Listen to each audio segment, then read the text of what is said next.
Hi friends, Shell American horror film ఎలా ఉందో ఇప్పుడు చూద్దాం. ఈ సినిమాకి మ్యాక్స్ బింగెలా దర్శకత్వం వహించారు. ఈ సినిమా కథ ఏంటో ఇప్పుడు చూద్దాం. సమంత అనే ఒక యాక్ట్రెస్ ఎప్పటికీ యంగ్గా ఉండాలని, తనకున్న సోరియాసిస్ పోవాలని షెల్ అనే కంపెనీలో ట్రీట్మెంట్ కోసం వెళ్తుంది. అక్కడే క్లోయి అనే ఆమె ఫ్రెండ్ కూడా కనబడుతుంది. ఆమె కూడా ట్రీట్మెంట్ తీసుకుంటూ ఉంటుంది. సడన్ గా ఆమె మాయమైపోతుంది. తర్వాత ట్రీట్మెంట్ సైడ్ ఎఫెక్ట్ల వల్ల సమంత ఒంటి మీద నల్లటి ముద్దలు లాంటివి, జెల్లీ లాంటివి వస్తూ ఉంటాయి. ఆమె ఓ డాక్టర్ని హెల్ప్ కోరుతుంది.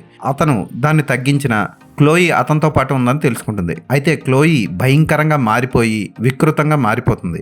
ఆమె ఎలా ఉంది, అసలు ఆమె మారిపోవడానికి ట్రీట్మెంట్కి కారణం ఏంటి, జోయి తన షెల్ కంపెనీ ద్వారా ఏం చేస్తుంది, ఇవన్నీ తెలుసుకోవాలంటే సినిమా చూడాలి.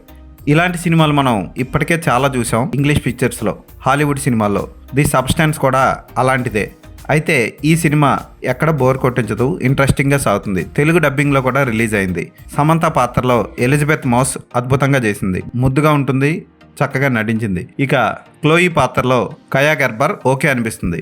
విలన్ జోయి షనాన్ పాత్రలో కేట్ హుడ్సన్ చాలా బాగా చేసింది. ఫోటోగ్రఫీ బాగుంటుంది, విజువల్ ఎఫెక్ట్స్ బాగుంటాయి. అసభ్యకర సన్నివేశాలు లేవు, కాకపోతే ఒక చిన్న వైబ్రేటర్ సీన్ ఉంది, ఎక్కడ అసభ్యంగా తీయలేదు.